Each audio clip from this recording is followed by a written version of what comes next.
So today we're gonna actually build the very first system in make.com, and I'm actually letting Miles drive.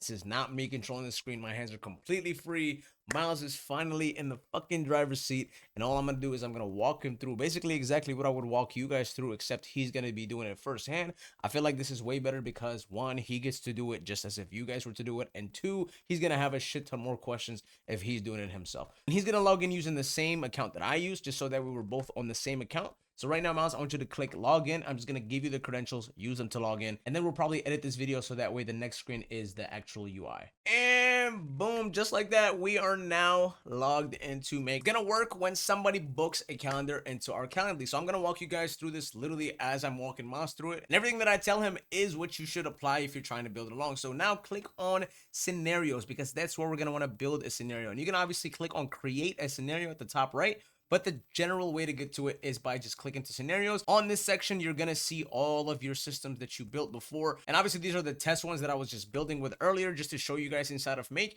But right now, we're going to click on create a scenario because we're going to want to create a brand new system here.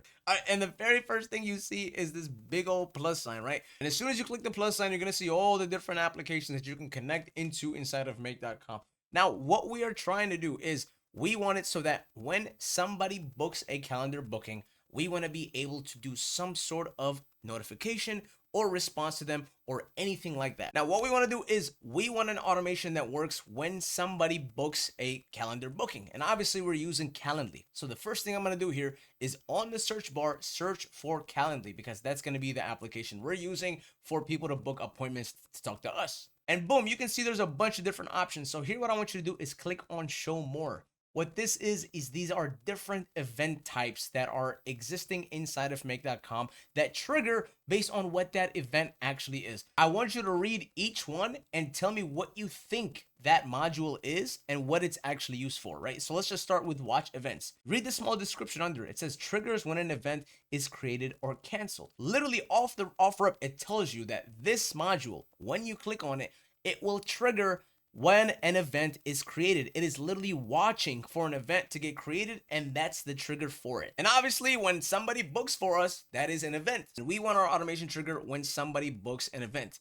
So off the rip, this is the first one we're going to start with, but I just want to look at the other ones to show you what's possible, right? Let's look at the second one, for example, or just pick one. Get an event invitee. So what this does is if you have invitees, which are several people that you invite to an event, that module right there will give you the people's emails that are invited for a specific event. So that is literally what that module's job is. And you can see you have list events. So what that does is it will literally return a list of a bunch of different calendar bookings on the calendar. You can see every single one of them has a specific designated job to be used as part of the workflow. It could be used in the very beginning of the workflow, like the watch events, or it could be maybe somewhere in the middle where you need to pull a list of all the bookings in order to do something for the module after it. And for example, that one right there, cancel an event. If you wanted it as part of your automation to get an event canceled, you would use the cancel event. Obviously, it would probably ask you for that event ID, which is how you identify the booking,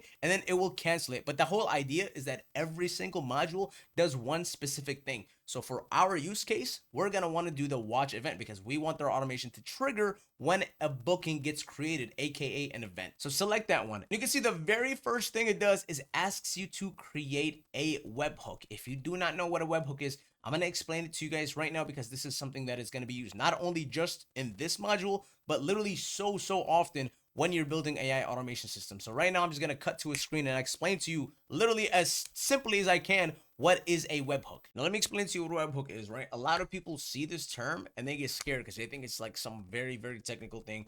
It is extremely fucking easy to understand. I'm literally going to draw it out to you so that way you can visualize it as I explain to you. Let's just say we have a house, okay? Right here on the left side. Let's say this is your house, Miles, all right? Boom, this is Miles' house. And let's just say we have another house right here, okay? And let's just call this one my house. Now, Miles wants to send me some sort of information. He wants to send me an envelope. He wants to send me a piece of information. Doesn't matter what it is. It could be a letter. It could be a fucking gift. Does not matter. The first thing Miles needs is my address, right? He has no idea how to send here because he needs an address. And so what I'm going to do is I'm going to give Miles my address. And I'm going to say, here you go, Miles. take my address and send me whatever the fuck you want to send me. So he's going to go through and he's going to send me that envelope and I'm going to receive whatever Miles sent me. This is in a real world scenario. Now, webhooks literally operate the same exact way, except instead of houses, we are talking about applications. So instead of Miles here, I'm going to scratch this out and we're going to say Calendly, okay? Because this is the application where people are going to be doing bookings. And every time somebody does a Calendly booking, we want to send the information inside of that booking to our house, which our house is make.com, okay? We have our house, which is Make, and we have the other application, which is Calendly. Now, the way webhooks work is, just like the example I explained to you earlier, we have to have an address to give Calendly, okay? We want to say, hey, Calendly, every time somebody creates a calendar booking, I want you to send their information to this address. In the digital world, in the online software world, what that address looks like is literally a bunch of munjo jumbo like this, okay? It is not very pretty. It's not readable. It is more complex. And the reason why is because we do not want anybody else on the internet besides Calendly to send us things. We only want Calendly to send it. This is like a very private secret address. And we are going to generate this address in make.com. So we're going to generate this long, ugly address that nobody can guess. And we're going to give it only to Calendly or whatever application that we want to send information to our house, which is make.com. And we're going to say every time somebody books, send it to this address. So boom, I'm going to copy this address and Calendly now has it. Now what happens is somebody in the real world does a booking, okay? Somebody comes in here and is like, yay, my name is John and I work at this and I work at this and whatever. This information, as soon as that person hits the submit button that's down here, boom, that will send everything to this address immediately. And then what will happen is inside of make.com, that information will get caught by our webhook and then start processing in the workflow, whatever we're building. It is literally as simple as that. All the webhook is a big long address that you give to some sort of application, and you want it so that when something happens in that application, it sends the information of that thing to your house or your workflow automation or your system. And again, this does not have to be just Calendly. This could be literally anything. Let's just pretend we're not using Calendly and we're using some sort of form, right? A business has a big form on their website and they want people to fill out that form. Well, now let's just say your AI system needs to be triggered as soon as somebody clicks submit on that form. Same exact concept applies. When they click submit, all of their information that they filled out on that form would immediately get sent and it goes directly to your AI automation system. It is literally as simple as that.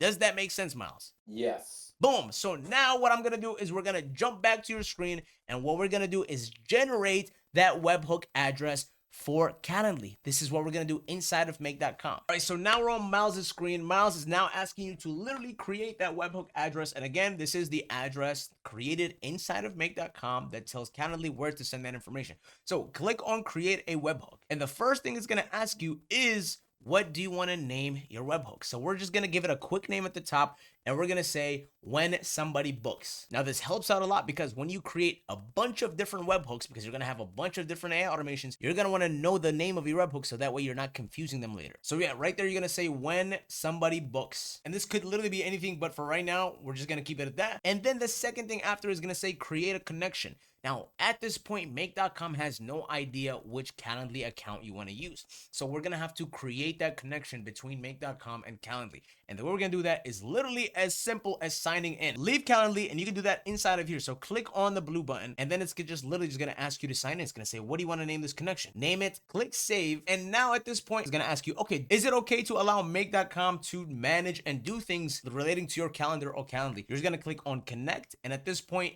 once you do that, you are pretty much done. Like you have nothing else to do besides this. So boom, now that you did that, you see it worked because you can see drop downs now. And at this point, what it's asking you is you have events. Do you want invitee created or invitee canceled events? Can you scroll on that? It looks like you cannot. So these are the only two event types that you can play with. Obviously, we're going to want invitee created events because they're going to be events that are created by the person that we are inviting. not us, right? So if I go to your Calendly and I select a slot and I type in my information, I am the invitee, and I'm telling Make.com, focus on invitee created events. Now, what if we want our Make.com automation to also work with when the client cancels an event? You can allow that by clicking that checkbox right there that says invitee canceled, and then literally just as soon as that happens, that will send the cancel notification to you. So it actually doesn't hurt to checkbox both of them. And we can see the section under it says enter an organization and user URI. Click on that drop down. Let's see what happens. So it says enter manually or select from list. We're just gonna leave it as a list because we don't want to have to go and find any manual fields. It's super simple.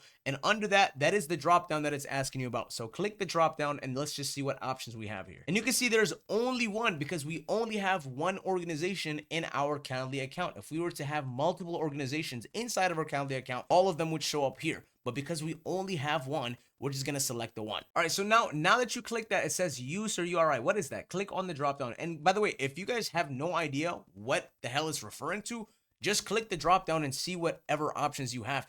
9 times out of 10, when you click the drop down, you're gonna know what it's referring to because you're gonna see the options name. Now, obviously right there, it just says testing man. That's probably the one it's referring to. Click on it, and now we're pretty much done. There's nothing else to set up, so click save. And now it just generated that address. If you click on the purple button that says show address, this is that long, ugly string address, the super secret house address that I was telling you guys about. This is it right there.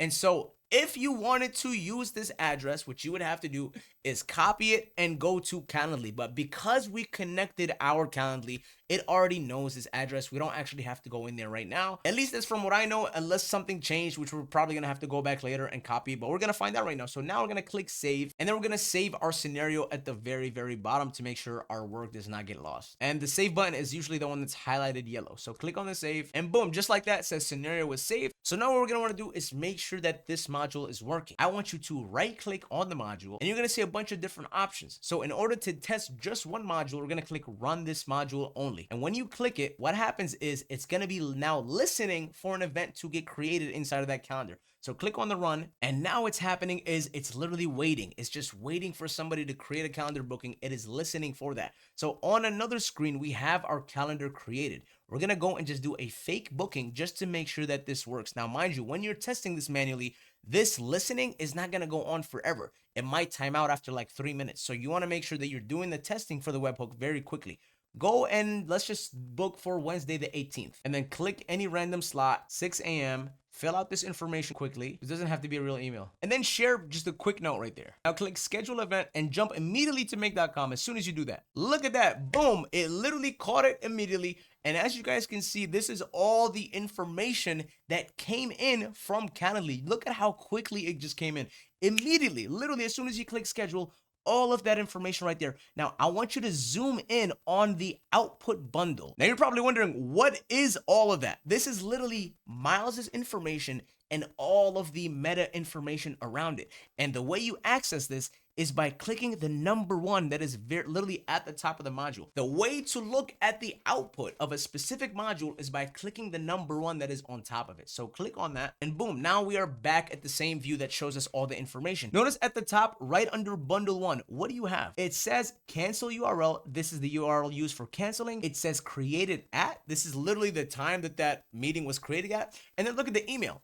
This is the same email that Miles put into the box. And you have all this additional information like event type, scheduled by, all this stuff we don't really care about. Look at the name right there. That name is already in there, right? Quandale Dingle. It says it right there. And every single section, when you see a plus sign next to it, it means you can expand it and see some more information under that category. So if you click on questions and answers and expand that real quickly, you can see that there is one under that, and expand the number one, and you're gonna see his blah, blah, blah. Whatever he typed in the description box was pulled and is being shown under the questions and answers category. And as soon as you dig into that and expand it, we can see not only his answer, which is the blah, blah, blah, but also the question that was asked. So we can see the question is, please share anything that will help prepare our meeting. Now, the beautiful thing about all of this is that literally every single piece of information that you're seeing here is usable in the modules that we're going to be attaching to Calendly after it, right? So let's just say now we wanted to add an additional module and we wanted to use the first name and the description and his email. Well, now we can do that. And we're actually going to do that right now because we're going to create an autoresponder system that basically responds to anybody that creates a calendar booking and sends them a quick message as soon as they do the booking. And of course, that message is going to be AI. And we're going to do that by tying AI into this, right? So the way we're going to do that is by, again, clicking the plus sign. And we're going to have all these different options. Now, at this point, you can see at the very bottom of that list, you're going to see OpenAI ChatGPT. And again, if you click on that, you're going to see a bunch of different actions that you can do using ChatGPT inside of make.com. This is a literal gold mine, okay? This is how you're going to be able to generate answers. This is how you're going to be able to generate transcripts, create images, do all these crazy things. So now what we need to do is we need to create an automation that looks at that person's first name, looks at the description that they put in, and says some sort of message back to them, generates it. And the way we're going to do that is very simple. Actually, I'm not going to tell you how we're going to do it, Miles. I want you to just look at that list and tell me what you think the one we should select actually is. This one. Boom. Easy as that. This module generates a response because we want to generate a response. We don't want to delete. We don't want to get a response. We don't want to do anything else. We want to create a response, and we're going to generate a response. Now, at this point, it's telling us to do the same thing that we just did with Calendly. We need to create a connection, and we haven't done that yet because first we have to create a ChatGPT account. Now, this is not the same ChatGPT account that you guys are used to using. When you go to chatgpt.com and just type into it, this is something completely different. We're actually going to be using ChatGPT from a developer perspective. We're going to use its brain only. We're not going to go to the website. We're going to be using ChatGPT's brain. And I'm going to show you guys exactly how to set this up right now. Now, what I'm about to explain to you guys is something extremely important when you're going to be building AI automations. I need you to understand that we're not going to be using a model just like normal people. We're going to be using its brain, right? So when you're trying to use an AI model in an AI automation, you are literally using its brain directly in your AI system, okay? Now, the way that you use an AI's brain in a system is, again, not by going to chatgpt.com. It's by using something called an API, okay? Now, do not let that shit confuse you. I'm literally going to explain to you right now how it works, as simplified and as dumbed down as possible. Let me show you. Now, let's just say you're building a system inside of n8n or make.com, right? You have a bunch of different modules. By the way, I don't know if you guys noticed, make.com's literal logo is what an AI automation like literally looks like, right? It's a bunch of different modules connected together with AI in the middle. So let's just say you have module 1, 2, and then boom, you hit a ChatGPT module. Just like how we just created a connection into Calendly, we have to create a connection into ChatGPT. However, the account that we're going to be creating for ChatGPT is not going to be on chatgpt.com. It's going to be platform.openai.com. Now, the difference between them is if I open this up, you guys can see what this is it lets you use any ChatGPT that was made by OpenAI directly inside of a system. So what I'm going to do right now is literally just sign into an account and show you guys what it looks like. And this is the interface that you guys are going to see. Now, what this is literally just a playground. We don't care about any of this. What we want to do is use an API. Now, before we create one inside of here, let me explain to you how an API works and what an API actually is. Let's just pretend that you are at a restaurant. Okay, Miles? You're at this restaurant, you sit down, and the waiter comes up to you and hands you a big ass menu and tells you, hey, let me know when you pick something. So you look at the menu and you figure out you want a burger. So you're like, you know what? I want to order this burger. Now, this burger has to be made by the chef that's in the back. And so the waiter comes up to you and is like, hey, what would you like? You're like, yo, I want to get a burger. The waiter's like, okay, how would you like to pay for this burger? At this point, obviously the way to pay is through a credit card. So you give your credit card to the waiter and the waiter takes your credit card, gives it to the chef along with your order. The credit card gets swiped and the chef is like, okay, this went through. Now I'm going to start making this guy's burger. So he goes to the back of the kitchen and he makes the burger. And he comes back and then he gives your burger to the waiter and the waiter comes back and gives you your burger. Very simple, right? You understand this. So now let's just pretend instead of a chef, we have Mr. ChatGPT, right? ChatGPT is our chef. And instead of a credit card, we have something called an API key. So now what happens is you are at this restaurant and you want ChatGPT to generate a response for you. So ChatGPT is going to say, okay, I will generate this response for you, but I need from you a valid API key. And where you get this API key is from literally from inside of that developer platform for ChatGPT that we just used. So you're gonna go to ChatGPT, you're gonna get this API key, you're gonna generate it, and you're gonna keep it inside of your pocket, right? You're gonna have this long, ugly key. And this is something just as confusing as a webhook. It's very long, it's very stringy, it's very confusing. The reason why is because we don't want anybody to make orders with our ChatGPT unless it is us. And so this key is going to be very long because we want it to be secure. So now let's just say you wanted to use ChatGPT's brain. You go and you make a request. You tell the waiter, hey, I want to do a chat response. The waiter is going to say, okay, what is your API key? So then you hand them this API key, and the waiter takes your API key to ChatGPT. And what happens is, because we generated this key inside of ChatGPT, it's gonna validate it. It's gonna say, okay, is this a key that I generated before? It's gonna run it, and it's gonna say, yes, this is valid. So because your key is valid, then ChatGPT is gonna go back in the kitchen, again, generate that response that you want, and then hand it back to the API, which is your chef. And then your chef is gonna bring it back to you along with the response that you generated. And this doesn't only apply to ChatGPT, right? If you're wanting to use any sort of AI model, you are going to have to go inside of the model's developer platform, and you're going to have to generate this API key. And then you're going to use that key inside of make.com when you're creating a connection. Because when you click that create a connection button, just like how we did with Calendly, instead of asking you to log in, it's going to ask you for this key right here. And so if you don't have this key, you cannot create a connection. Point blank, period. Literally as simple as that. So now what we're gonna do, Miles, is we are going to generate this key. Now, obviously, none of this is free, right? We're gonna have to pay for our generations. And so now I'm gonna explain to you how charging and pricing works for AI model brains. And this is something, again, that's very, very important, because when you guys decide to build AI automations, you're going to want to keep these prices in mind, because these prices are going to be something that you're going to talk to your clients about. Now, the way that pricing works with AI models is by something called tokens. These models charge you in terms of token usage. And what that means is you go to ChatGPT and you pay for 1 million tokens. Every 750 words equals 1,000 tokens used. That is the calculation behind how many tokens equal how many words. And every single model type has different pricing for their 1 million tokens. Think about the old ChatGPT when it first came out. It was ChatGPT 3.5. And then ChatGPT got better. They released the ChatGPT 4.0 series. And now we're at the ChatGPT 5.0 series, which also has ChatGPT 5.2. That is the most recent one as of today's recording of this video. Who knows in the future? We might be at like ChatGPT 6.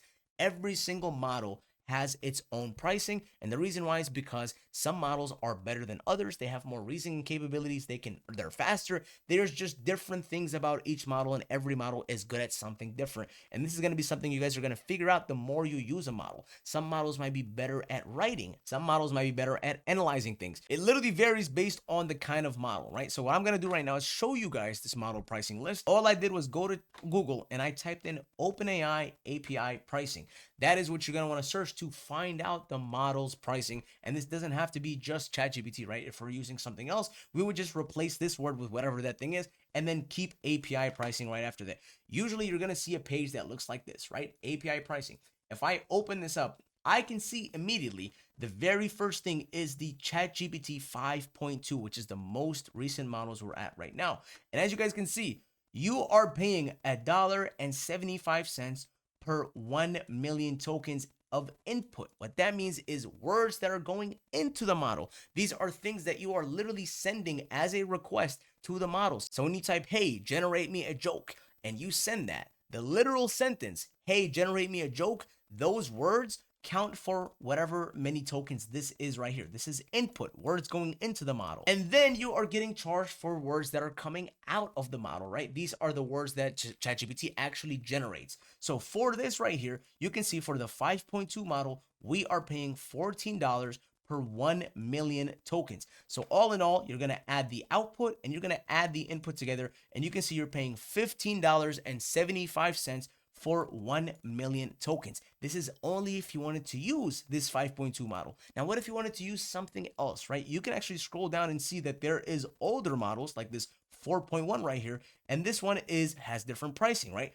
3 per 1 million tokens, and then you have $12 per 1 million tokens out of it. So all in all, total 15. And you can even go as cheap as 20 cents. Look at this 4.1 nano model right here. This is perfect for conversational things, quick analysis, speed. This model is literally 20 cents for 1 million tokens going into it and 80 cents for 1 million going out of it. All in all, the total is $1 for 1 million tokens. Now you can see how long this is going to be stretched for you. This is something that is very, very important to keep in mind in the back of your mind when you're building AI systems, because every single model is good at different things. They're all very, very different. And so if you're building an AI system that maybe is only generating text, it's not having to analyze a huge amount of things, you can get away with using this 4.1 nano. But if you wanted something that's a little bit more intelligent, right, has more speed to it, has more complexity, you're going to want to go with maybe the 5 series. But this is where that pricing lives. So now at this point, we don't have an account yet. We don't have anything created. So what we're going to do is we are going to, one, create our account and then load up some credits so that way we can actually generate our API key. And then we're going to generate that API key and then plug it into your make.com scenario so that way you can actually connect into whatever model that you chose. Now, just to save us some money, I'm actually going to log in and generate one for you on my account. So I'm going to click login right here. I'm going to log into the API platform, and here is what that looks like. This is literally the same screen we were on last time. And on the left side, I'm going to go to API keys. You can see the section right here is right under usage. So as soon as I click API keys, it's going to ask me to create a brand new secret key. So at this point, we're going to generate that API key. I'm going to click create a brand new secret key, and it's going to ask you to name that key. So whatever you want to name it, we're just going to say make.com. This is where we're going to name our key.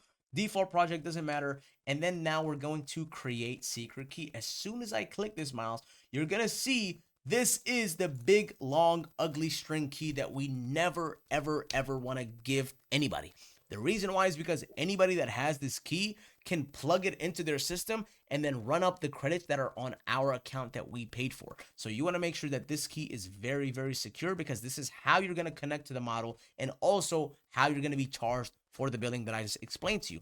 So what we're going to do now is I'm going to copy this key and then I'm going to send it to you, and you're going to want to plug that key inside of your make.com ChatGPT connection when you're connecting into it. So this is something that you would typically have to add into something that the business would be paying for while it's constantly running. Do I have that correct? Ideally, in the beginning, when you're talking to them, as part of the build, there's going to be resource cost. And so what you can do is, if you're getting paid 50% upfront, you can actually eat this, because this is literally like a few dollars. Okay. You don't even have to bother them.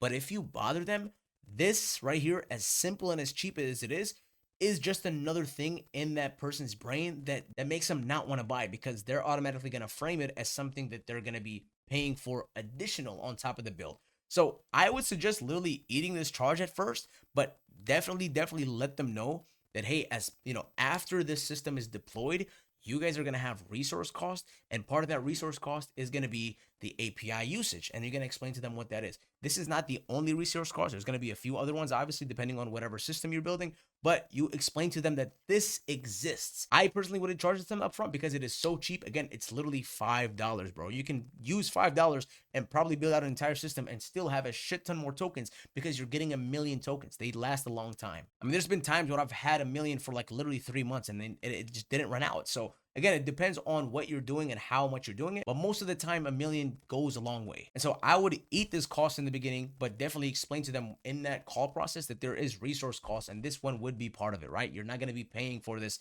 This is part of the gas that goes into the AI system that you're building. Yeah, so this technically would be a reoccurring payment for them, right? This would be a reoccurring only when the tokens run out. So let's say you buy 1,000,000, right? And it takes them 2 months to use up that million. Once that 2 month mark hits and the tokens reset, then they would be auto charged like $5. And you can charge as little as $5 and as much as $100. I mean, this is again open to the floor. If you just want to charge 100, they're probably never even like gonna look at this for probably another year and a half, because again, it's so much tokens for $100. It's a lot. And this is one of those conversations you would want to have with them based on who the company is. Maybe 100 to them is not a lot, right? They just want to pay it up front and get it done with. They didn't have to think about this once that's done. Obviously, until that 100 runs out. And one more thing I want to know, when you create a key, if you do not copy it, you lose it. So right now, even if I wanted to copy the key, it's impossible, because that's literally how secretive it is.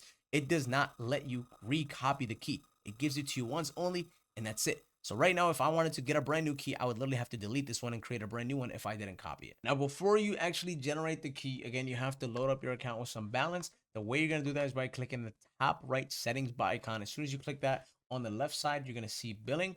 You're going to click on billing, And here you're just gonna be able to load a balance, right? So if I add credit to my balance, you can choose an amount to add, right? So you can go as low as $5 and as high as $90. I suggest just keeping it at $5 because that is literally the minimum, and $5 is gonna last you a long time. But for me, I just load $10 and I forget about it. I probably loaded this literally a month ago. As you can see, I've used 45 cents so far. It's insane how long it takes you. You can also enable auto recharging, right? So you don't want your system to break when your credits run out. So you can say when the credit balance goes before $5, I want you to bring the credit balance back up to $10. And you can limit how many times this happens per month down here. So if you save this, now every time it goes below 5, it's just gonna add $5 more and then bring it back to $10. This just saves you a lot of headache if the credits run out and then your system breaks and you're like, what the hell is going on? Then you find out that you just ran out of tokens. But yeah, I loaded $10, I left it here, and that's what we're using for this. So now that I gave Miles that API key, what we're gonna do now is actually use it to create our ChatGPT connection. So again, click on create a connection, simple as that. And as soon as you click create a connection, the first thing it's going to ask you for is that API key. You're going to get to name that connection as well. So if you want to name it, you can name it, but just pop in that key real quick. And as soon as you pop it in, you don't have to do anything else but save it.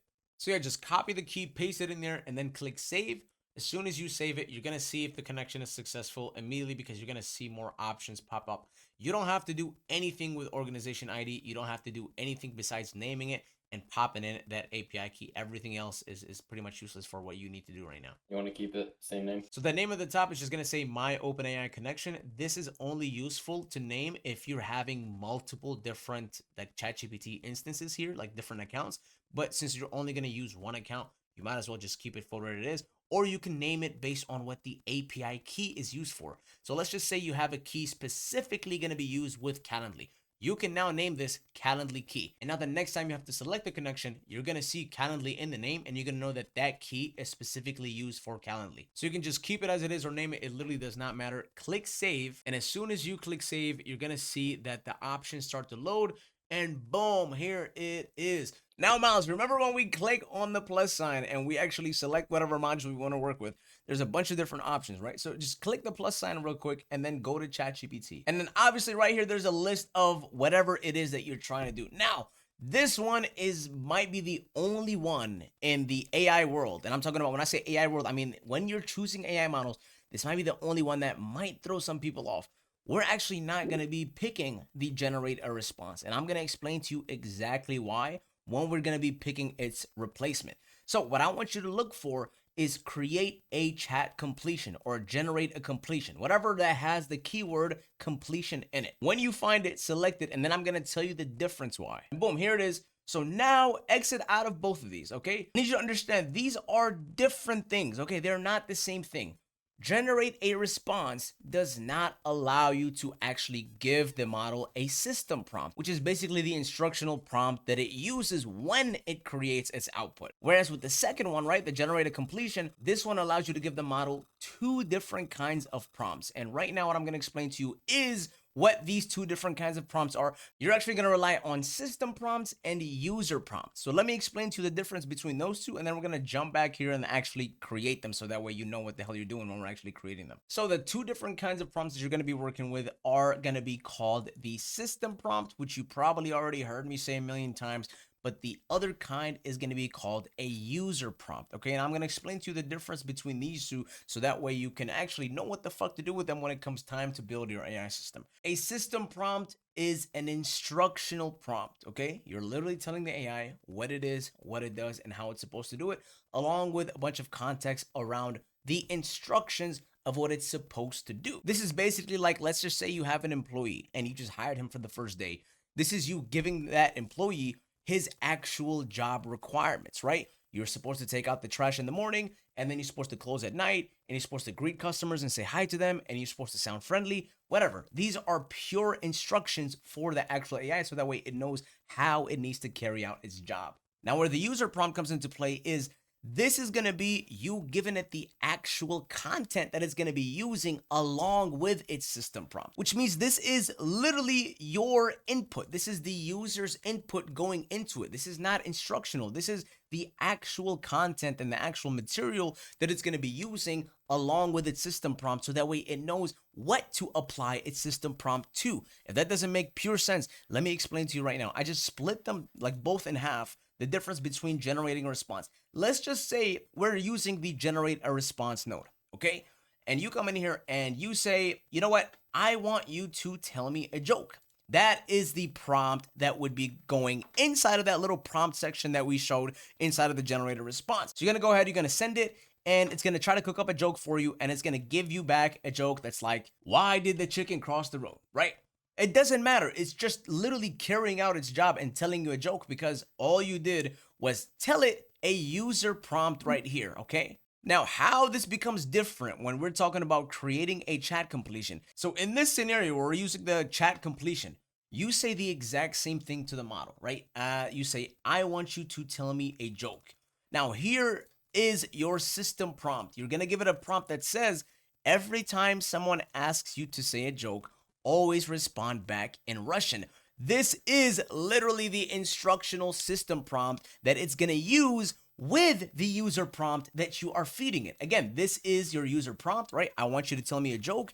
And this is the system prompt. You're telling it every time somebody asks you, always respond in Russian. So now what happens is when it creates a response right back to you, the answer that it's going to give you is exactly like it was prompted to do. You're going to get something in complete total Russian, but you did not have to include these words inside of a user prompt, right? If I were to want to use the generator response, then I would have to literally include, I want you to tell me a joke in Russian. Otherwise, it would not know to give me it in Russian. It would give me it in English. And so creating a chat completion basically allows you to give the AI a specific set of instructions that it's going to use every single time it gets a user prompt going into it. You don't have to tell it whatever that instruction is in the whatever you're sending it, right? In this user prompt. So now you can see why this is super powerful is because now this guy, no matter what the hell you say to it, will apply the rules of its system prompt to the thing that you set to it, which means you can literally create a specific set of instructions that will work every single time, no matter what you say to it, because this instruction is going to be solidified and stamped in its brain as a system prompt. It's not going to treat it as a user input, whereas this is your user input. So again, if we're looking at generating a response, whatever you send to it is not going to be system prompted. If you wanted this joke in Russian, you would have to literally tell it, I want you to tell me a joke in Russian. You'd have to add that right here at the end of the sentence. But because we have the ability to give it that back-end system prompt without having to literally do anything besides that, then it will then use these instructions every time it gets a user prompt going into it. So you see the difference between a system prompt and a user prompt, right? A system prompt is literally pure instructions, right? It tells it what it is, what it's supposed to do, and how it's supposed to do it. Whereas a user prompt is the actual content that it's going to be interacting with, right? What are you saying to the model that it needs to look at, interact with, and actually give you an output for? Does that make sense, Miles? Yeah. Yeah, so basically what a system prompt is more of like you're not telling it specifically what to do. It's more of like something that you're having something like ChatGPT maybe to come up with a prompt, but user prompt is basically you just telling it exactly what to do. Not necessarily. So user prompt is whatever content that the model is supposed to interact with and give you an output from. And the system prompt is the instructions that it will use against whatever user input you're throwing into it. So look at this. I want you to literally look at this example again and see the difference. If we have no system prompt, it will not know to give us the joke that we want in Russian. It'll just output a joke right back to us because there is no foundational instructions telling it what to do when somebody asks a joke. Whereas with the chat completion, you can give it that foundational instruction that will literally apply every single time somebody sends a message into it. So let me see if this is going to help you, right? Let's just say something else. Let's just say, what is the price of Bitcoin? Okay. What if we said this to it? We sent this message to a ChatGPT model that says in its system prompt, every time someone asks you for a joke, always respond in Russian. Now the response that you're going to actually get from ChatGPT is going to be like, whoa, I thought I was supposed to generate jokes in Russian. I can't tell you price of Bitcoin, right? It's going to struggle because its literal instructions is telling it to always respond Russian in a joke. Does that make sense? So whatever instructions you have here is what it's going to apply to the message that gets sent into it. So this would be your user prompt. This is what it's interacting with. Whereas the system prompt is how it's going to be interacting with whatever gets sent to it. Whereas with the other example where you're just using generated response, you don't have the ability to give it that system prompt. So every time you say something to it, it's just going to generate a response. Think about it like you're going to ChatGPT and just typing to it, right? I said, I want you to tell me a joke. And then it's going to say, why did the chicken cross the road? If I said the same question here, right? What is the price of Bitcoin? It has no reference to the instructions about Russian jokes. It's literally just going to be like, well, I think the price of Bitcoin right now is blah, blah, blah. Because there's no foundational instructions around it. It's just doing whatever the hell it thinks you want it to do. And whatever it thinks you want it to do is literally coming from the words that you're going into it, that you're telling it.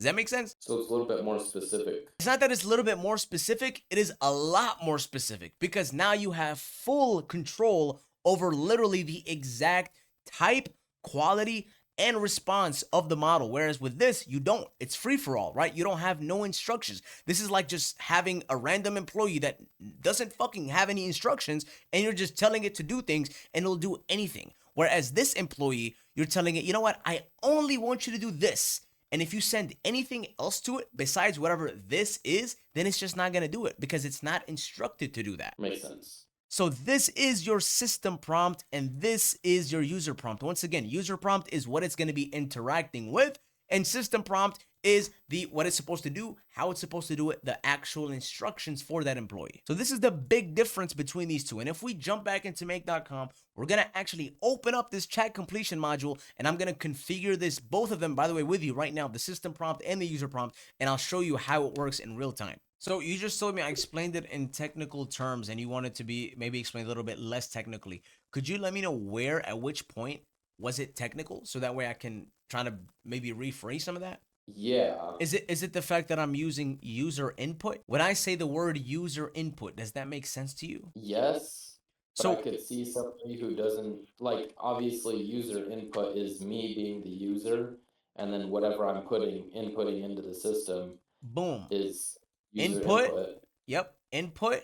And then here's you, right? User. So user throwing words into the model, that's input. So user input, your user input is whatever content. When I say content, this is the content that it's going to be interacting with. When I say interacting with, it's going to be doing something to this content right here. And then whatever you get back out of it is output, right? I feel like this one is self-explanatory. But when I say the user input, it's literally the content that the user is sending into the model, which it will interact with and then figure out what to generate and then generate it back to you as an output. I hope this cleared up some of that technical explanation, I guess. Does that make sense? Yeah. So now that we have both of them, I want you to delete generate a response and we're going to connect the generate a completion instead of it. And then we're going to configure that one and I'm going to show you exactly how to configure it. So right click on the generate a response and then click delete module and you can see it automatically connects. Now, when you see that little red I guess logo, right? Red number 1, red whatever. That just means that there are things that need to be configured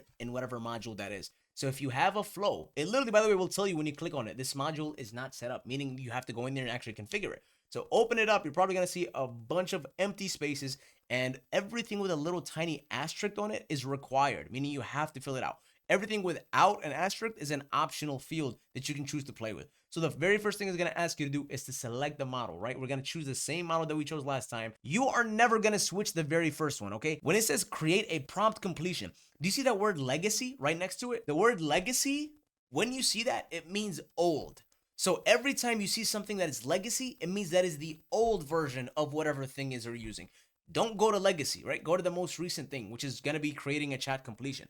And here, just choose whatever model that you wanted to choose. I think, what was it, like 4.1 that we chose? Right, 4.1, because that was the very, very cheap model. And then immediately you're going to have a pop down that's going to say, okay, which kind of message do you want to give it? So we're going to give it 2 kinds of messages. We're going to give it a system and we're going to give it a user.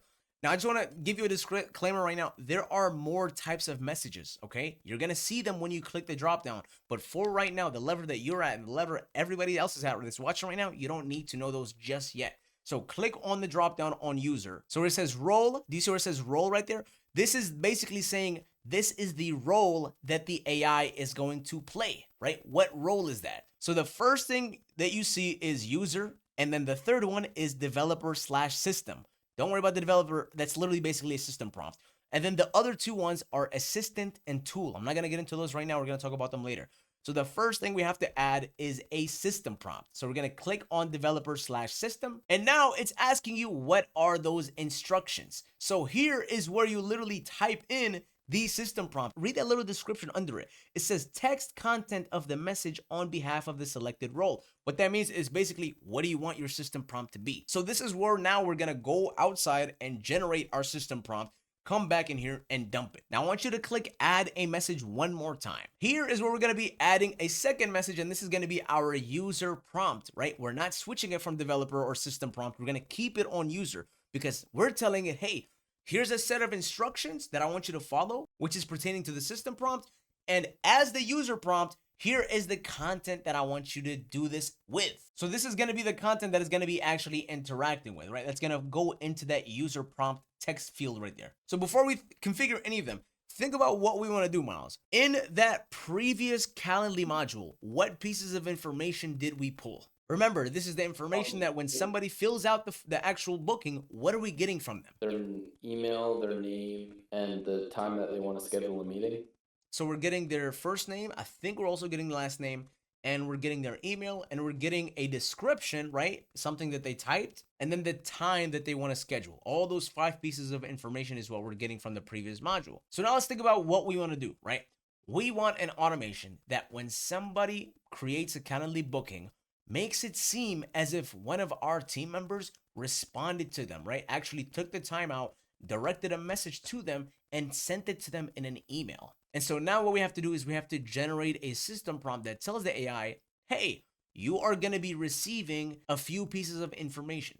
You're going to be getting a first name and you're going to be getting a description. We don't have to say you're getting an email, and you don't have to say you're getting whatever else, because it's not going to use that information whenever it's writing out that response to them. So think about what you would do right now if somebody booked a calendar on your calendar, right? You're going to look at that information and you're going to want to write an email. What pieces of information are you going to use when you write an email back to them saying, hey, I just saw you booked a calendar. Thank you so much, blah, blah, blah. I want you to tell me a few questions ahead of time. Is there anything I can do to prepare for our meeting? Let's just say you want to send that simple message. What information are we going to use from that previous module? First and last name. So when somebody writes you an email, do they say, hey, Miles Oliver? Or do they say, hey, Miles? First name. They don't use last name, which means not every single piece of information that we're pulling from the previous module is something that we're going to use, right? We want the AI to only use their first name, and we want it to look at their description, because what if the person puts something in a description that we want to actually read and then respond back to them using whatever that thing is? Maybe it's a concern. Maybe it's something that they're really looking forward to. Again, whatever the AI is doing is literally whatever a person would be doing. So now you have to break down the logical process that a regular human would be doing, and what is it that they're actually gonna do with it. So tell me right now, Miles, if you were to cook up this automation, what would you want it to do, right? You have somebody that just booked something and you want to send them a quick message that says, hey, bro, thank you for booking. I saw that you blah, blah, blah. Is there anything we can do to prepare ahead of time? What would you want that message to sound like or be like? Did you want it to be super long? Do you want it to be super short? Do you want it to be concise? Do you want it to be very professional? What do you want that to be? Just describe it to me right now. Short and professional. Okay. Just straight to the point. Looking forward to our meeting. Is there anything that I should know beforehand to help me get a little bit more of an understanding about you?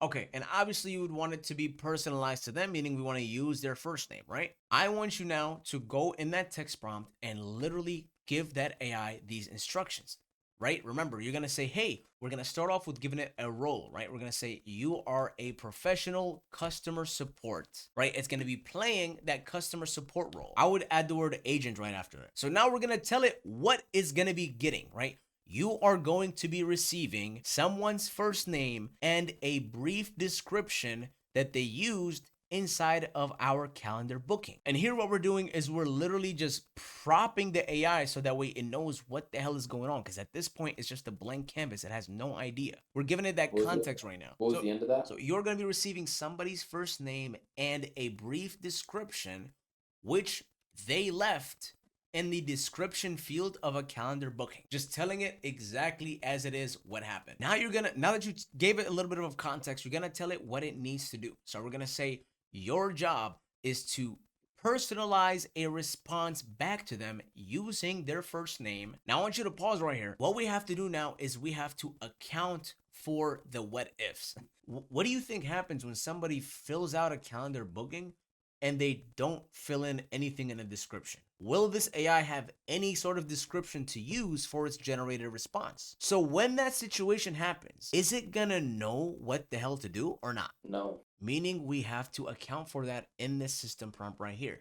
We're gonna say in the event where you do not receive a description, and what do we want it to do at this point? If it doesn't receive a description, what do you think it should do? What would a human do at this point? Refer to them as friend. Hey, friend. No. We said it didn't get a description. It still got a first name. So it got their first name and last name and email, but it didn't get a description. And if we're trying to give them a response based on maybe a description existing, we would want it now to do one of two things. If a description exists, it should probably ask them some follow-up questions that help us prepare our meeting according to the description, right? Think about you as a customer support. What I want you to do when you're creating these system prompts, Miles, is literally put yourself as this AI's position, all right? I want you to put yourself in that customer support role and ask yourself, what would a human do? So in the event where you do not receive a description, you'd say something like, I want you to just say, I'm excited to talk to you.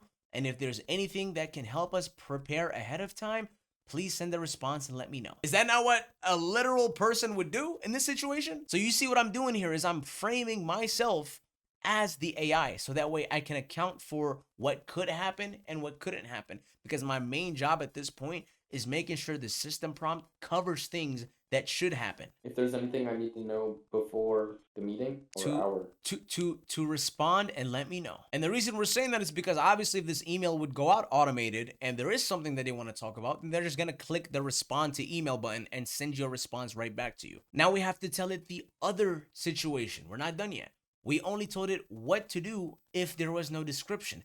What do we want it to do if there is a description, Mal? Remember, what would a person do? Don't think too hard. What would a person do if you were on the other side and you got a calendar booking and somebody in the description said, yo man, like this is super awesome, but I want to know, does it work for 35 employees? What would a response do? I'm overthinking it.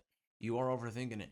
What you would then do is you would basically confirm that you are aware of whatever it is that's in their description by saying, hey, I know that you want to talk about blah, blah, blah, and I know this is something that you took time out of your day to write in the description. I'm going to make sure that it's one of my priorities to cover that during the talk, right? What you're doing is you're basically affirming that you saw and read whatever they typed in that description, and you're putting a focus into it, saying, look, I read this, and this is going to be one of the first things that I make sure we cover during our conversation. Does that make sense, Miles? Because a regular customer support person would look at that description and say, yo, this is something that they took time to actually write. So I'm going to acknowledge it. Not only that, but I'm going to make sure to let them know that when that conversation actually happens, I'm going to be hitting that point. Yeah, So- how would we word that though? Word it however the hell you want, bro. It does not matter. I want you to literally, just as if you're talking to yourself, type into it right now. Now, at this point, remember, you're giving it high level instructions. So you don't have to be very precise saying, hey, tell them I will get back to them about it. We don't ever, also, we never want to use the word get back to them about it. You can tell the AI, thank them for providing the information and acknowledge it. And also let them know that this is going to be one of the first things we talk about when our actual meeting happens. Because what that does is that affirms that you saw and read what they said and you acknowledge it. Boom. So now you're done, right? You're saying, thank them for providing the information, acknowledge it, and let them know that this will be one of the first things we talked about on our meeting. So now what you just did is you gave it a role, you gave it the context, and you gave it what's going to happen and two different scenarios of how it should react based on what it's getting as information. Does that make sense, Miles?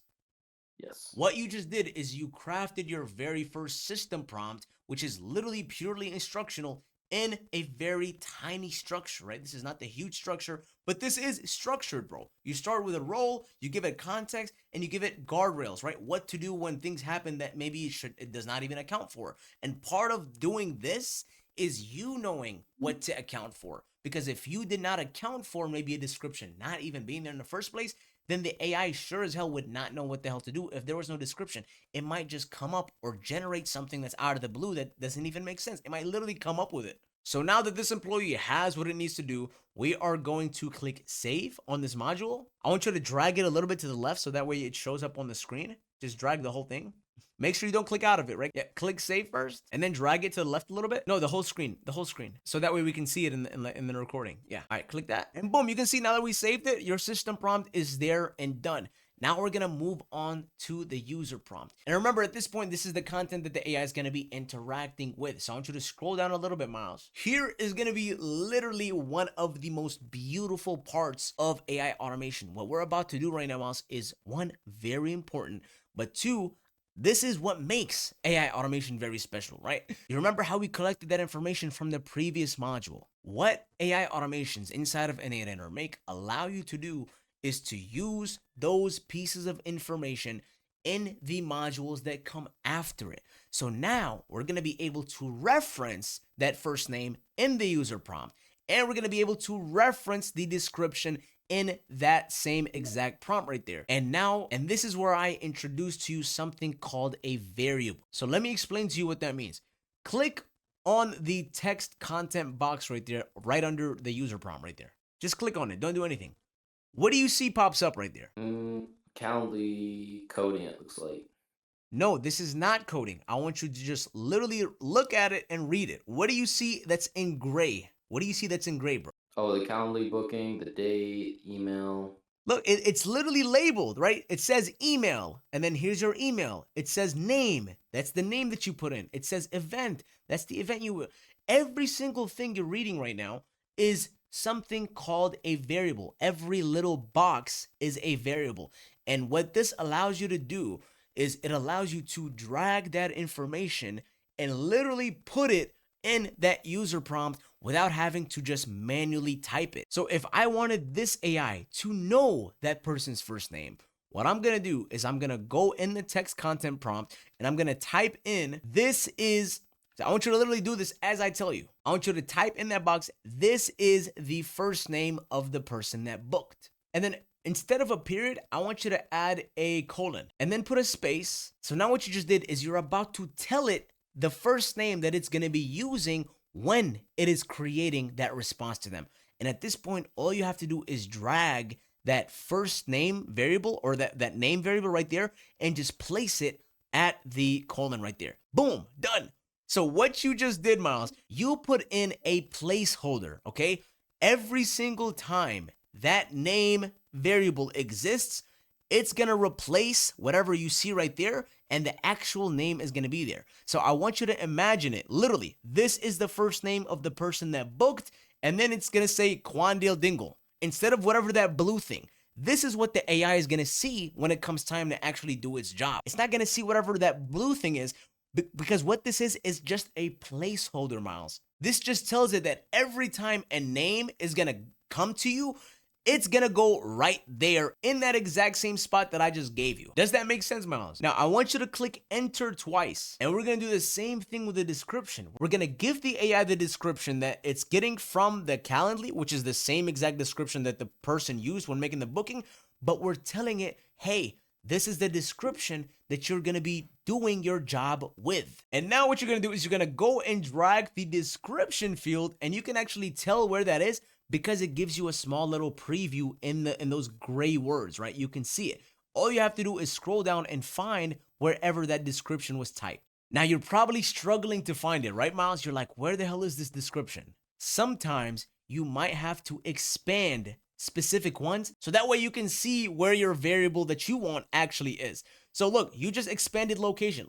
Before you just start randomly expanding shit, where do we think as a category, right? If we're looking at each expandable thing as a category, where do you think a description would be under? Questions and answers. Boom! Expand that one, and right there is answer. And also look at that. Look what you got. Look what you got. You also have a question too. So let's just say you wanted to build an automation that took that question into account. You can now put both of these variables into the AI and it will know exactly what the question is that was used on the calendar booking and what the person actually put in as an answer. So now we're going to drag the answer and put it right in front of that sentence. And boom, just like that, bro, we are done. What you just did, I want you to just literally realize what you just did. Scroll up a little bit. You gave the AI instructions as a system prompt. You're telling it, hey, you're a customer support agent. You're going to receive somebody's first name and a description. Here's what I want you to do with them. So this is your instructional prompt. Right under it, now you're giving it what? The content that it's going to be interacting with, aka the content that it's going to use the system prompt with when it's doing its job. So you're telling it as a user prompt, here's that person's first name. And then what you're doing is you're taking that variable and putting it in that placeholder, and then you're putting it in the text box as a placeholder, and you're doing the same thing with the description. Does that make sense what we just did, Miles? Do you have any questions? Now, just to make sure you understand what these blue things are, can you explain them to me in your words? I want you to scroll down, look at them while you're explaining it to me. Damn, it's hard to explain, but like it makes sense. Okay, So when somebody plugs in their name, since that we've already connected the Calendly to this to the Make platform, whatever gets inserted into this Calendly through the Calendly booking link, say somebody puts in their name. I want you to start using terminology. I want you to start using terminology like field. Because remember, typing in your name, you're typing it in a field. When you're typing in a description, that's another field. So all of these are different fields, right? So whenever somebody fills out their name in the first name field, what we're doing is we're taking that field, and the process of dragging it and dropping it in there is called mapping, okay? So what we just did is we mapped the name field to the actual user prompt, right? The section where it belongs. So we just mapped it. That's what we just did right now, Miles. Does that terminology make sense why it would be called mapping? Because that little blue variable that you're seeing is only a placeholder for whatever information that's going to flow through it. It's literally just a seat. Think about it like a throne, okay? You are throwing in a throne inside of there, and that throne, only the name field can sit in that throne. And so when somebody else books, that name is going to be sitting in that throne right there. And what ChatGPT is going to see, this is the first name that the person booked. And then it's going to see that actual first name because that first name took the throne seat, right? It's sitting right there in that variable. All it is just a placeholder for the information to sit at when it reaches this point of the automation. So let's just say right now, Miles, I opened up the Calendly booking and I made a brand new booking. And instead of Quandale Dingle, I used my name, okay? I used Anmar. Because we have it mapped as a variable, could you point to it right where it says name? Yes, that right there. This is only gonna be a placeholder for whatever name comes next, okay? So let's just, whoever the hell books, their name is gonna fit inside of there and replace this. It's just a placeholder. It's getting replaced by whatever the actual value is, what the actual content is. All right, so now what I want you to do is I want you to click save. There's nothing else that we have to do here? There's absolutely nothing else we have to do here. There's one more thing that you might want to do before anything. Do you see where it says max output tokens? Right now, by default, it's set to 2,048 tokens. Remember how I told you every 1,000 tokens is 750 words? Now, if we were expecting a long output, right? Very, very long output. Obviously, whatever response gets generated, it's not even going to hit the 2048 mark. But if you were expecting a very long output, then you would have to change this number from 2048 to something different, like 5,000.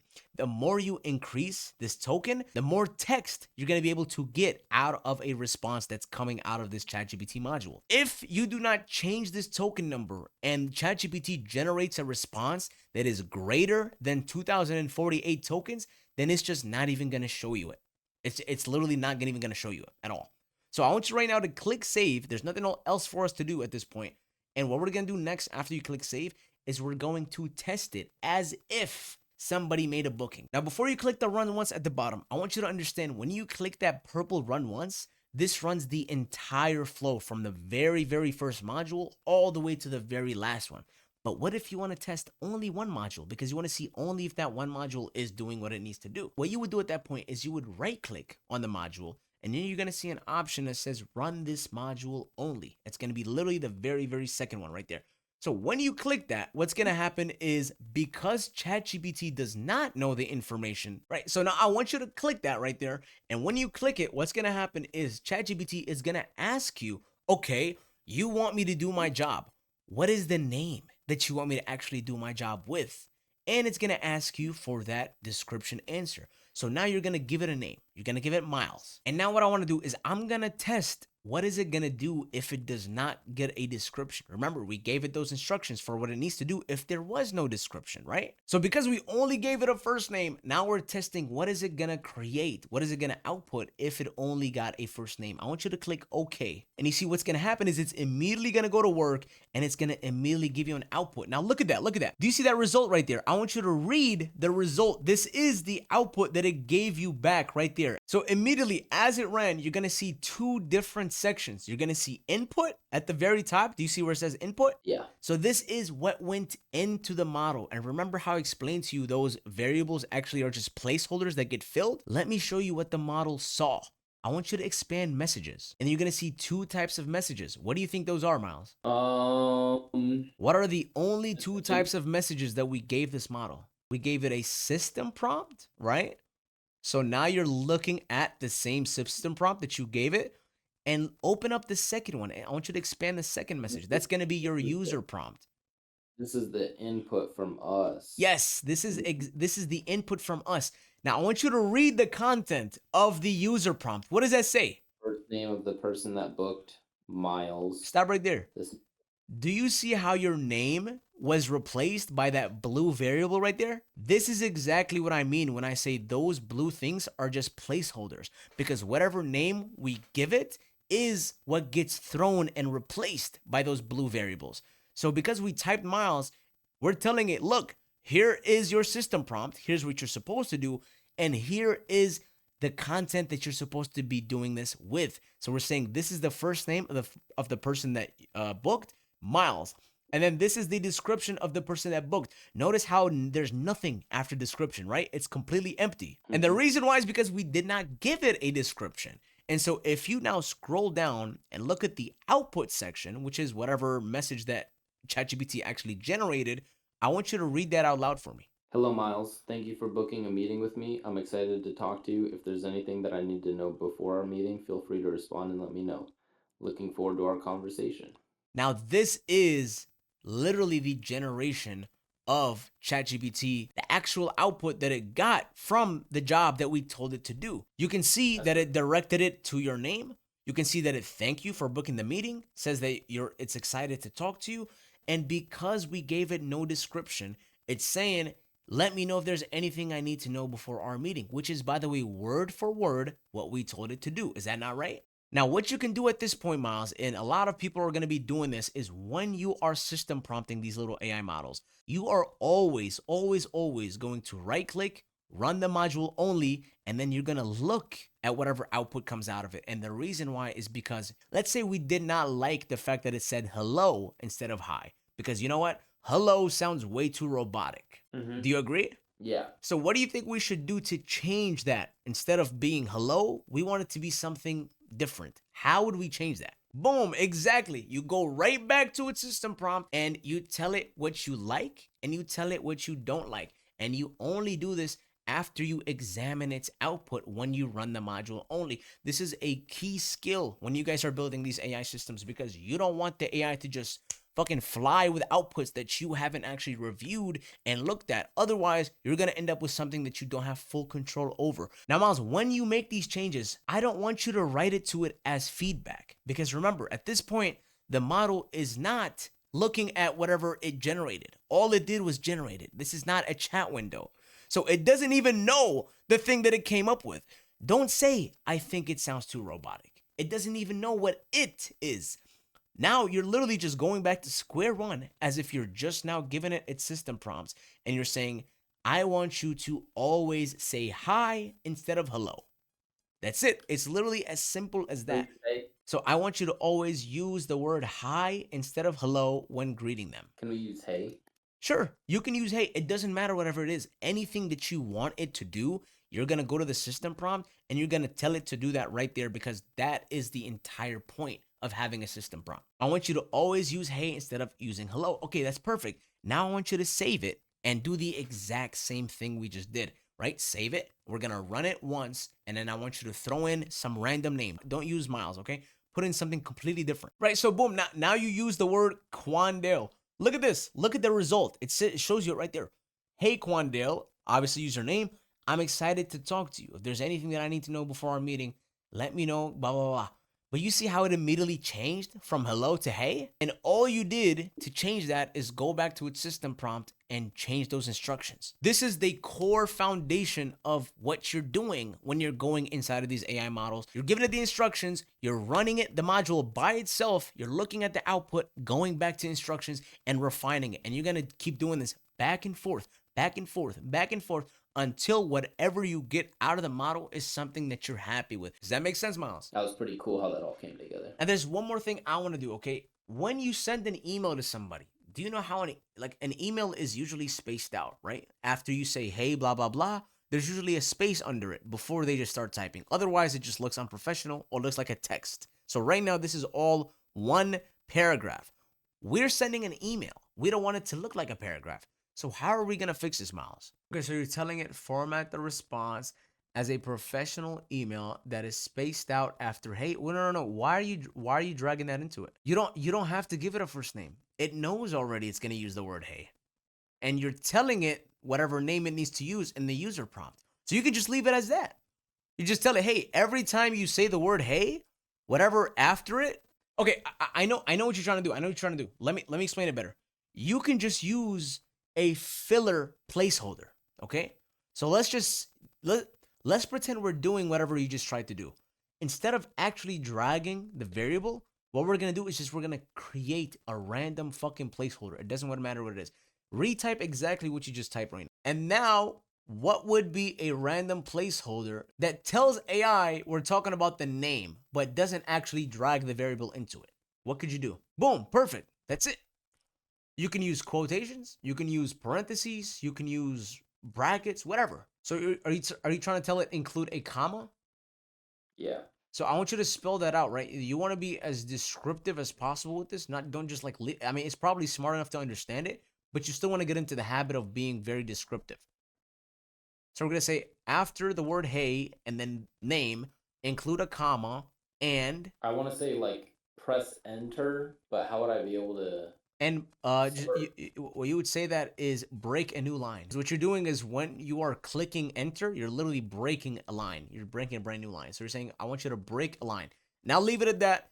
Go back and hit save and let's run it one more time and see what happens. Now this time when you run it, I want you to actually include something in the description, okay? Don't just leave it as it is. So run this module only, fill in some random name here, and then we're going to include a description in that field right under it. You can fill in whatever for the question and position. It doesn't matter. It literally does not matter. It's not looking at any of those. It's only looking at that answer field. So in your answer field, this is when you're going to type in, you know what? I want to talk about pricing. Just say that. Say, I want to talk about pricing. And then just fill out everything else with random gibberish. Also, could you drag the screen to the left a little bit so we can see it so it's not hiding? Yeah, there you go. It's only letting me type one letter. Just leave the one letter. It's fine. It's fine. All right, so now click OK. Let it do its thing. And then I want you to look at the output and let's see if this is something that you're happy with, right?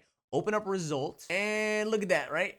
Hey, Drake, thank you for providing your reason to Thank you for providing your reason for the meeting. I appreciate the clarity and discussing pricing will definitely be one of the first topics we covered during our call. Did it or did it not do exactly what you told it to in the system prompt, Miles? Yes or no? Yes. If there's anything else you'd like me to know prepared beforehand, please feel free to respond and let me know. Looking forward to our conversation. Best regards. Now look at that.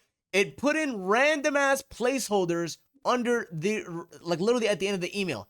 We don't want it to do that. So guess what we're about to do, Miles? Don't put in random placeholders at the end of the email. Don't put in random placeholders at the end of the email. Or you can say for the last ending of the email, use my name, which is Miles. And now when it actually creates the response, instead of just random like throwing random placeholders, it's going to use your name.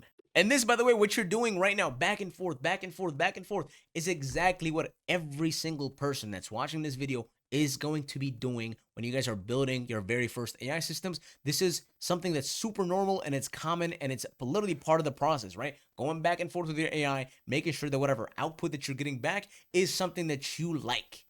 Because if you don't like it, that means you don't have control. And if you don't have control, that means you're making a shitty product, right? You don't want to do that. Make sure that you're refining your system prompt. So you At the end said of the email, you my name said doesn't you get told it included. just use my name. How the fuck is it supposed to know your name, Miles? At the end of the email, Just use just my use. name as the ending of the email. Just say that, which is Miles. Okay, now click OK. Let's run it one more time. Okay, now give it a brand new description. We can just actually just keep the same one, pricing, whatever. It literally doesn't matter. How do I reduce my cars? Okay. Bro, you're such a fucking dick. Go all the way down. Click save. Oh, fuck, said, Okay. how do I Okay. reduce my cortisol? Bro, click save. All right, now expand. Now look at this output, right? Let's read it, right? Hey, Anmar, thank you for sharing your concern about reducing cortisol levels. I appreciate you providing the information. And I want to acknowledge this. What does this say? This will be one of the first topics we discuss during our meeting. If there's anything else you'd like me to know, prepare before I. If there's anything else you'd like me to know or prepare for before our session, please feel free to respond and let me know. Looking forward to speaking with you. And what does the email end with? Miles. Let's go, man. You finally configured your very first chat completions module and you have a perfectly formatted email. So Miles, before we move on to the next step, can you guess what are we about to do with that response right there? Send it as the email. We're just going to send it as an email. That's it. We are going to attach an email module. And then what we're going to do, and I'm going to reference this terminology one more time. We are going to map the results variable into it. That's what we're going to do right now. Now, in order to get us set up, we're going to have an email. So what I want you to do right now is we have to click the plus sign, exit out of this. First of all, click save so that way your work and system prompting doesn't go away. I want you to go all the way down, click out of this and then click save. And now your work has been saved. So the next thing we have to do is we have to send it in an email. And how we're going to do that is by clicking the plus sign. And here we have to ask ourselves, right? What is the email platform are we using? Are we using Gmail? Are we using Outlook? Are we using fucking MailChimp? It doesn't matter. Whatever mail platform that you're using is what we're going to be looking for here. Now, I'm just going to save you a little bit of headache. I know you might think the easy route is Gmail. Okay, that's the easiest kind of email. It's very, very common to have. But actually, Gmail is a little bit ugly to connect to inside of Make.com. It's a little bit of an advanced thing. I'm not going to point you to Gmail right now. What I want you to do is to create an Outlook email. So we're going to leave out of Make.com, open up a brand new tab, and we're going to search for Outlook Mail and create a brand new account. Then we're going to tie it back into Make.com. And boom, we just created the email address. Right now, you have a brand new mailbox. So now what we're going to do is we're going to tie this mailbox into Make.com so that way when the messages go out to the person, it's going to go out from this mailbox. Go back into Make.com real quick. So now I want you to go back to Make, our scenario, and we're going to look for Outlook, okay? So you're going to search for Outlook and open it up. Click on the See More option right there. You see that See More? Always open up the See More so you can see. There you go. So now what are we trying to do, Miles? I'm going to let you pick this one. And FYI, the most used ones are probably going to be at the top. So you probably don't need to overthink and scroll too much. We wanting to send an email. Click on that right there. And the first thing it's going to ask you to do is what? Create a connection. So at this point, you're literally just going to sign in to your account. Name it, obviously, and then click save. And now it's going to ask you to sign in because you already just created it and you're just signed in. It already took those credentials. At this point, normally it would ask you for an email or password. We're just going to pretend we just type those in. Now I want you to click accept. This is basically allowing Make.com to send emails on your behalf. And as soon as you do that, boom, you can see the drop down fields. And now what is it asking you to do, right? Let's look at this. To recipient, that's a required field. Who is the recipient of that email that we're going to be sending? Who do you think this is, Miles? What do you think what do you think? Email, whoever put in the email here. So what do you think we should do here, Miles?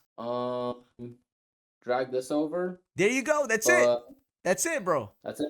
That's it. Boom. You're saying that's the email. Every time somebody submits an email, that email will go into that field. So now the name, we don't need a name actually. You can just leave that completely blank. You do not need a name. When somebody sends you an email, the first three things that you look at is the subject, the content, and the address, obviously, in order to send it. So what is the subject line? What do you want the subject of that email to be? This is literally whatever that actual customer would be seeing in their mailbox. So think about it, right? You can combine variables with actual text that you type on the keyboard. What do you want that subject line to be? Booked meeting. No, you don't want it to be generic. Again, you want it to seem like you yourself did this. So what is the best way to personalize the subject line? Booked meeting with Miles. No. No. Remember, this is not an event. This is not an event confirmation. This is this is as if we whipped out our mail tool and just typed it up ourselves. You want to say something along the lines of, thanks for booking, and then insert their name, right? And then after that, I want you to put in some sort of, let's just throw in an exclamation mark right there. It wouldn't hurt at the end of it. So now let's just pretend this actually went out. What this would say is, thanks for booking, and then it would say their name with an exclamation mark. That's what that looks like. What is the body content of that email now? Remember, this is the actual thing that is the email. What are we saying to them? Exactly what we said in the chat GBT. Exactly. So, And what do you see on the right side right there? You see all the ChatGPT variables from the previous module. The beautiful thing about Make is that every single module in the automation that's on the front can use the information of the module behind it. Every single module behind it. So notice, you can not only use the ChatGPT, but you can use the information that's from the Calendly too.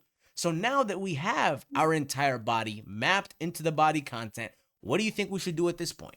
put in the result here or save. So you just mapped the body of the email, and you created a subject line, and you told it who that email needs to go to. Is there anything else we need to do? Send the email. Well, you can't just send it right now, but is there anything else we need to do as part of the configuration? It's a yes or no question. No. Okay, then click save. Now, those two options right there is only, do you want to add an attachment? Obviously, we don't want to add an attachment, and we don't want to throw anything in the reply to field. These are just optional fields if we wanted to use them. So at this point, we're pretty much done. Just click save on the actual module, and that's it. You're pretty much done, bro. You now just created your very first very, very tiny AI automation system that will personalize responses to every single person that books inside of your Calendly account. Now, I want you to save that entire flow so that way we don't lose our work. And now that it's saved, what do you think we should do at this point, Miles? Run it. We should run it. Fucking exactly. Here's what I want you to do. You have two options, right? You can either run just the email module by itself, but since it's the very, very last module and it's like very simple, we might as well just run the entire thing. So what I want you to do right now is I want you to go into Calendly in a brand new page, and then we're going to do a fake booking. But right before you click submit, jump back into make.com and click that purple run once button at the bottom. And this is going to simulate the entire automation running when something gets submitted. So open up our Calendly link, the same one that everybody's using to book through the website, and we're just going to do a fake booking real quick. Open up the link that actually so it says right there, copy link. You see it? On the right side? Yep. Or 27. Put it on March 27th. Okay. Choose a time. Look, whatever email you put here, I want you to also open up that inbox in a brand new tab so we can see if it actually worked or not. So right now you're going to put in your Gmail, obviously. Whatever Gmail this is, open up that inbox in another tab so we can look at it. No, Miles. This is going to be the email that our system will be sending its response to. So we're going to be pretending that we are, you know what I mean? We're going to be pretending that we are whoever that is. If you want to send it to the same mailbox, that's completely fine. It's fine. Now, if you want to send it to that same exact mailbox, that is completely fine. Throw in a tiny description for us real quick. Say, you know what? I want to talk about pricing. Well, can we send it to this one? Yeah, you can send it to this one. It's obviously it's a brand new one. So if you send it to that one, it's going to be literally basically sending to itself. Yeah, that's fine. So what is it? Testing man 397 at outlook.com. Okay, so you decided to use the same exact email that we just created, meaning the mailbox is just going to send that email to itself. Now I want you to type in a description. Say, you know what? I want to talk about pricing. And before you hit that schedule event button, I want you to go back to Make, click the purple run once on the actual scenario itself so that entire automation is running and waiting for something to be sent. which is right there at the bottom. And right now it's waiting for that Calendly booking to be made. So as soon as you make this, jump back into Make, open up make.com real quick, and look what's gonna happen, right? Calendly is now waiting for a booking. It's gonna catch that booking in literally about a second, and then it's gonna go to ChatGPT and use whatever information that booking had inside of it to create that email response, and then it's gonna use the Outlook module to send it. Why is it taking long? Are you sure you're using the right Calendly? Are you sure this is the same one we're using on our automation? Because it doesn't look like it. No, because our duration was 30 minutes. That's not the same one, bro. Stop. Yeah, stop. That's not you did not use the same Calendly. You used a whole different account right there. That's not ours. Remember, ours was a 30-minute meeting. This is testing, man. Hold on. Go back to Make. Let's troubleshoot this real quick. Open it up. Open up the actual module. Click on my Calendly event. Click the drop down. Okay, click add. And then select invitee created. And then organization URI. Open that up. No, don't touch that one. Yep, click that. Now click OK, save it. Oh, wait. Look at that error message. What does that say? Please upgrade your Calendly to standard. So the reason why it's not working is because we're on a trial plan and it's limiting us because of that. Isn't that wonderful? Let's do this. Let's create a brand new Calendly account because we did a test before, did we not? Yeah, we did. Okay, it's probably because we're nearing the end of our trial. Let me stop recording real quick. Let's just get a brand new Calendly account and replace them. So choose any random day for this test and then just fill out your information, right? First name, email, whatever email here is obviously going to be the email that's getting a response. Okay, so you want to use the same one. That's fine. It's just going to be sent into itself. It doesn't matter. I want to reduce my cortisol. What the fuck is wrong with you and your cortisol, bro? All right, now before you click schedule, I want you to jump back into make.com and then we're going to run the automation so that way it's waiting for bookings to happen. It's listening. Obviously, normally this would be turned on. This would be happening in the background at all times. But what we're going to want to do is make sure that one, our inbox is open. So now I want you to click that purple button to run once. This is obviously going to run the entire automation. And while it's running and listening in the background, we're going to go back and do the scheduling. Click it now, Miles. Click wait for new data. All right, keep it as it is. Okay, so now that it's listening, I want you to jump back and actually make that booking. And immediately, as soon as that happens, jump back into make.com immediately. Okay, so boom, you can see it literally caught it already. It already generated the response and it sent it. How fast was that, bro? That was like literally less than a second. Now, I want you to open up your mailbox, the same one that you sent to. And if you look at the very top, what does that say? Thanks for booking, Quandale. Open that up. This was the email that you got that was fully created by the AI. Now, mind you, this happened all on its own. We didn't do a single thing, and this would have normally happened just by somebody submitting a booking immediately. You can see, hey, Quandale, thank you for sharing, blah, blah, blah. Now, there's two things to notice here. One, it addressed you by your name, and this is perfect. This is exactly what we wanted to do. But the second one is the formatting. It's still not formatted like an email. So how do we fix this? Let me show you a very quick, hacky way to fix this. You don't even have to know what the fuck this is, but you can just memorize it every time you wanted to use a space. So let's fix this real quick, Miles. Go back to make.com, and we're going to jump back into that system prompt, the one in the middle. Now, I'm going to give you something here. Wait, I'm going to type something into Discord. I want you to just copy it, okay? Just copy it, jump back, and let me know when you're back. So the way to fix this is, and I just sent you a quick message, Miles, I want you to copy it and throw it at the end of this. And I'm going to explain to you what that message is once you copy it. What this is it's telling it to use BRBR every time you're breaking a new line. And the reason we're saying this is because in the HTML world, that signifies breaking a new line.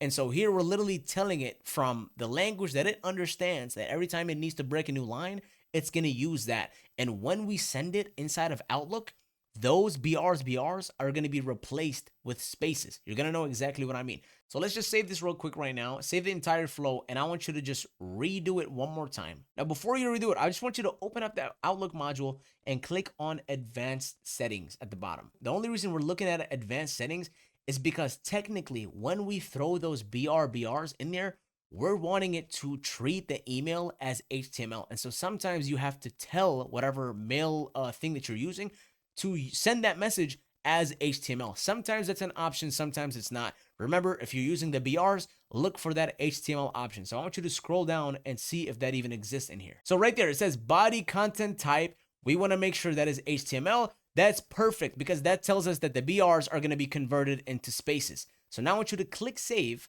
save the entire scenario again, and then we're going to run one more time and make sure that our booking is looking the way that we want it to look like inside of the mailbox. Okay, so this is round 2. You're saying, I want to talk about pricing. Remember, before you click schedule, go back to make and run it. And then make sure that we also have that tab. Okay, so this is perfect. Click run once at the bottom now. And then we're going to wait for new data. We're not going to use anything existing from the old runs. So we're going to wait for something brand new. And now you're going to go back, schedule that event. And the same thing, we're going to immediately jump into make.com. And then we're going to see how fast it catches everything. And once it hits that very last module where it says it sent it, open up your mailbox now. And let's look at the result of that. So there it is. Boom, it just came in. And open it up. Okay, so it's still doing the same thing. It says, hey, Quandale, thank you for sharing, da-da-da. It's not actually formatting it properly. What we would do at this point is let's open up the output of the ChatGPT module and explore it. Let's just see if it's actually doing the BR stuff that we want it to do. So open up that number 1. You see it? We want to look at the output. We don't care about the configuration right now. We want to see what is it generating. So click on the number 1 so we can look at the output, Miles. Right here? The number 1 where we can look at the output is at the top right of the module. So click on the number 1 that's at the top. Bro, don't look at the configuration. Close out of the configuration. You'll never see the output in there. Yeah. So click on the number 1 and then you can see the output. And you can see right there in the result, it says, hey, Quandale, da-da-da. It looks like it's actually spacing it out, but it's not doing the BR stuff, right? Because if it was doing it, instead of spaces, you would actually see the BRs. So let's go back to the system prompt and let's refine it, okay? Let's just change it up and format it in a way where it actually uses those BRs. So let's just reread what we said, right? Format the response as a professional email that is spaced out after hey name, include a comma, and break a new line.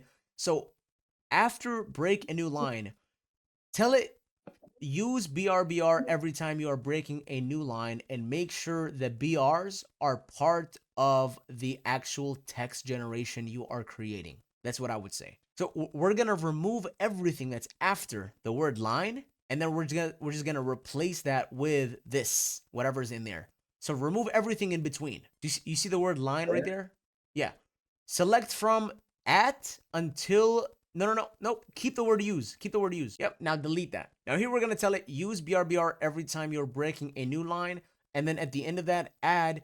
Make sure you are outputting BRBR textually in your output, because we actually wanted to throw those BRs in there. Otherwise, it just doesn't exist. And we're saying textually because we actually wanted to include it as text in whatever output that it creates. That's not how you spell textually. U-A-L-L-Y. U-A-L-L-Y. In your output. And then what? In your generated output. All right, let's just quickly review before we hit save. We're saying include a comma after hey name and break a new line. Use BRBR every time you're breaking a new line. Make sure you're outputting BRBR textually in your generated output. That's perfect. Click save. Now, before we actually run the entire automation, let's just make sure that it's doing this part properly. Right click on the GPT module and run that module once by itself, not the entire automation. So now it's going to ask you for your name. Click on it. On this module? Just click on it, yeah. So now it's going to ask you for your name. Just type in whatever name and don't bother with the description. Just click OK. Okay, now look at its output. Is it doing the BRs? Hey, Quandale, I'm excited to talk to you. BR. If there's anything. Okay, now the thing that I don't like is it's not doing the BRs at the correct place. Do you see how it still used the space after the name Quandale? This, by the way, would not even be an issue if you're using a model that's higher than 4.1. So 4.1 is a little bit of an older and a cheaper model. This is what I mean when I say some models are dumber than others. And I'm going to prove this to you. Change the model from 4.1 to something like 5.2. Literally open up the configuration of GPT and then just switch out the model. Don't worry about the system prompt. It's all going to be there. But change it for 4.1 to 5.2 latest. It doesn't matter. It doesn't matter whichever one. Right, now click save and then now run once by itself. And then let's see what happens. No. Now run the module once by itself and let's just see what it's going to come up with. We're going to do the same thing. Fill out a name and just click OK. Now open up its response and look at that, right? Hey Drake, BRBR. It knew to use it immediately after the header. I'm excited to talk with you. If there's anything I should know before our meeting, please feel free to respond and let me know. BRBR, looking forward to connecting with you. BRBR, best regards, BR.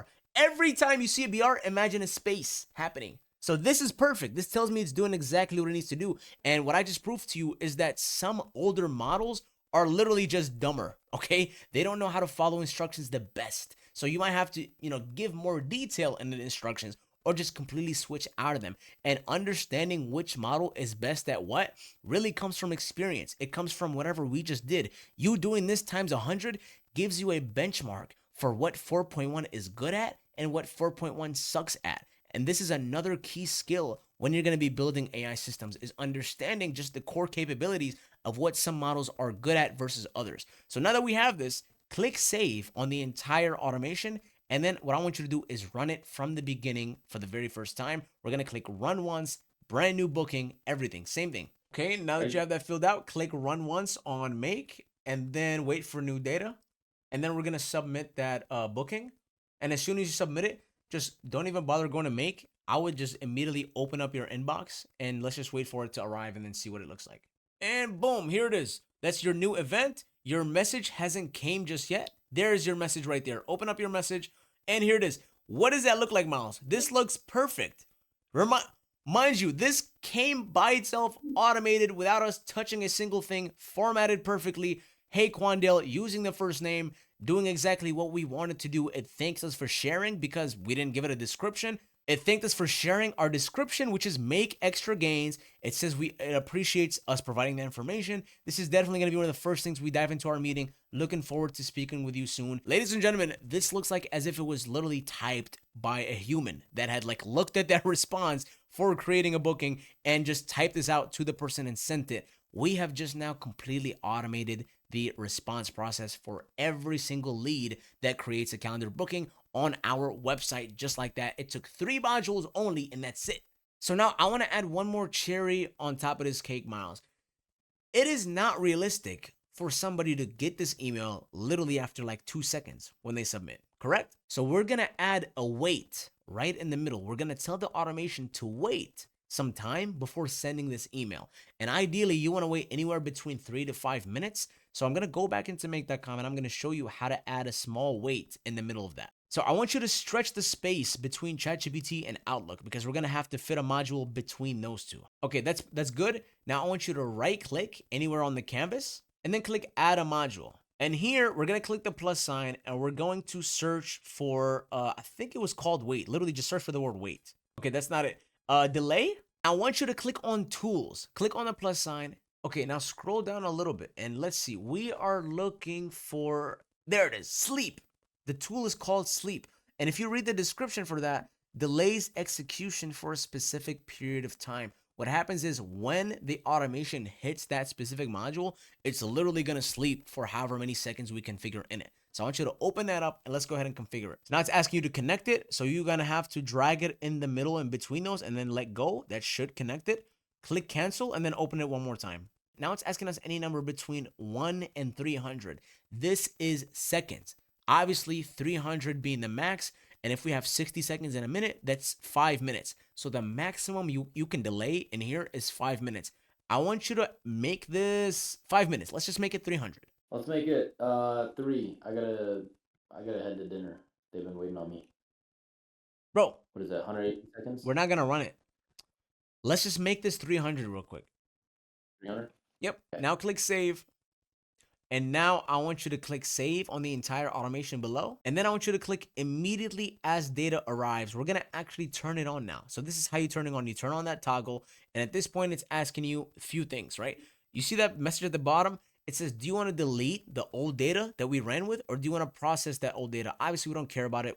It was only testing. We're going to click delete. So delete that old data. We don't care about that. Delete old data? Yep. This is just basically all the test information that we use. It doesn't matter. It's all testing anyway. So click delete. And in here, we're telling it, when do you want it to actually run? Do you want it to run immediately? And do you want to put a maximum amount of times this thing can run per minute? We don't want to put a maximum. We want to leave it as it is. So we're going to just put that blank. and we do want it to run immediately. So click save. And now you are officially done, Miles. I want you to click on the scenarios button on the left side. And as you can see now on the right side, that little toggle, this tells you that this automation is fully turned on and ready to be used no matter what happens. So right now, without you clicking that big old run once button, if somebody were to go to the website and create a calendar booking, this automation would immediately kick off, and then they would get an email response in their inbox from our ChatGPT automation. We are pretty much done, bro. We literally just automated customer responses for our website, for our voice AI automation website. We are done with this part. And now it's time to move on to the bigger and better things. Let's fucking go. How do you feel, Miles? That's actually, I feel good. You just I'm happy. created your very first AI automation. How do you feel, Miles? It all This makes is, sense. I huh? feel good, bro. It is a It all tiny makes 4 module, but look at the value that you're getting out of it. Now it's literally what you just did is you created a customer support representative that is watching for when somebody makes a booking 24/7 and sending a personalized response to them as if somebody on our team actually wrote it, literally within the span of like what, 30 minutes we've been recording? I don't know.